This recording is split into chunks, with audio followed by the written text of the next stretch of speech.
大家好，杨洋先生在100岁感言中很朴素地说道，在这物欲横流的人世间，人生一世实在是够苦。更有人直接抱怨说，活着就是一场炼狱。炼狱这个词用的有些夸张，但痛苦是一定会有的，或大或小，总会如影随形地伴随每一个人的一生。即便生来家财万贯，或者身处万山之巅，通常都会有各式各样的郁闷和愁烦。只是对于活在社会边缘或者社会底层的人来说，磨难会更大，痛苦会更深，而他们的痛苦往往都会被人无视或者忽略，就像那狡辩的蚂蚁或者墙角的野草，谁会去真正在意他们的死活与枯荣呢？所以生活有时真的需要放大镜或者显微镜去放大别人的生活，反而能折射出我们自己的悲悯和感同。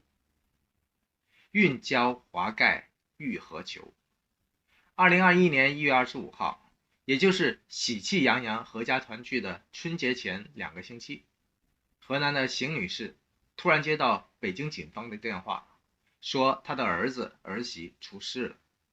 原来当天的凌晨5点钟左右，她的儿子小梁所租住的房子突然失火，儿子儿媳不幸双双遇难。这对90后夫妻都是快递员，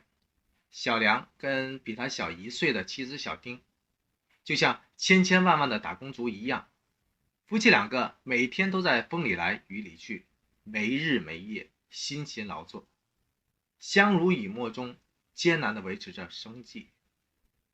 他们2个每天早上5点钟都会定时从几百块钱月租的出租屋赶着出门，跟着晚上11点钟才拖着疲惫的身体回家，真的是做到了全年无休的辛苦打拼。他们这么拼，也就是为了多赚那么一点点的钱。未敢翻身已碰头。小丁曾经因为工作努力、踏实认真，在2019年8月被党媒的新华社专题报道过。当时的标题是女快递员的夏日飞驰人生，记者跟踪报道了小丁的一天。当时的报道这样说道，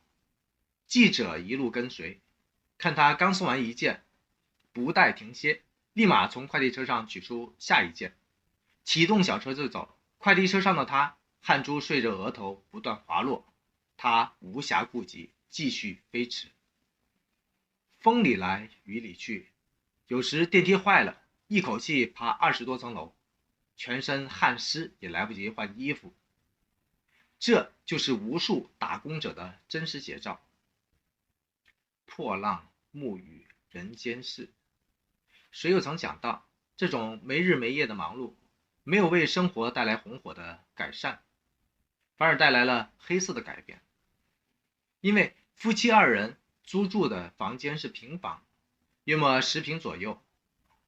每天晚上回来，2夫妻都需要把电池拆解下来，拿到房子里充电。结果这么一天，意外不期然地发生了。当晚他们在给电动车充电的时候，电池突然发生了爆炸，瞬间燃起的熊熊大火，将根本反应不过来的早就疲惫不堪的夫妻2人无情地吞噬了。当邢女士赶到北京，看到儿子儿媳2个完全被烧焦的遗体时，当场就昏厥过去了。事后她痛苦地回忆说，儿子总跟我说很辛苦，请假也很难，小梁的手机也显示，他最多的时候一天要配送40单，而通常意义上讲，每天工作时间超过11小时的人，都有可能被过劳死盯上。谁也想不到，过劳死反而被一场意外捷足先登了。小梁和小丁一天都没放弃过努力，虽然生存艰难，可是他们一直如同向日葵一般，每天都朝着阳光努力奔跑，用心疾驰。他们一直都梦想着给儿子和母亲带来更多的美好的希望，更好的生活的质量，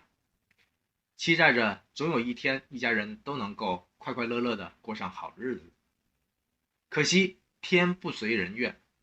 一场火光四射的意外轻易地吞灭了所有的坚强和指望。成年人的生活，每个人都在负重前行，甚至有的人的肩膀更承载着完全临界的苦和难。所有朝着阳光奔跑的身影背后，都浸没着抹不完的汗水和说不出的悲凉。三指朝天，任风流。对于他们来说，磨难虽多，总有坚强；满怀希望，却出意外。真可谓世事难料，命运多舛。此时此刻的我，只能效仿电影《饥饿游戏》里面那个经典的手势，向这对夫妻致敬。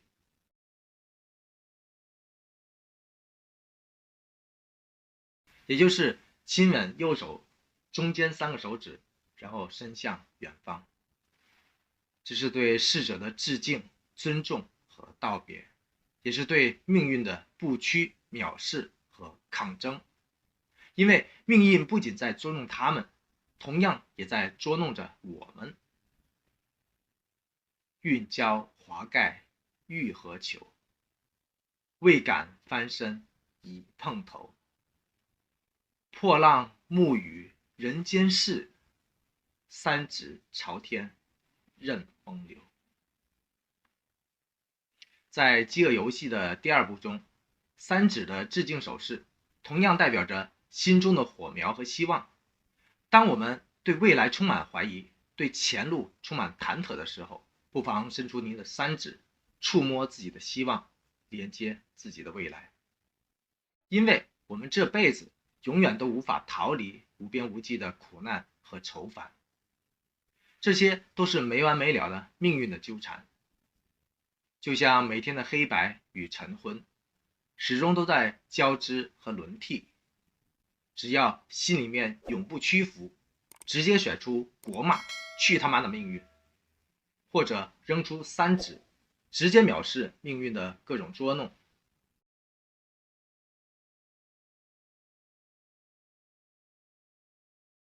就总能越过暂时的低谷，走出揪心的黑暗。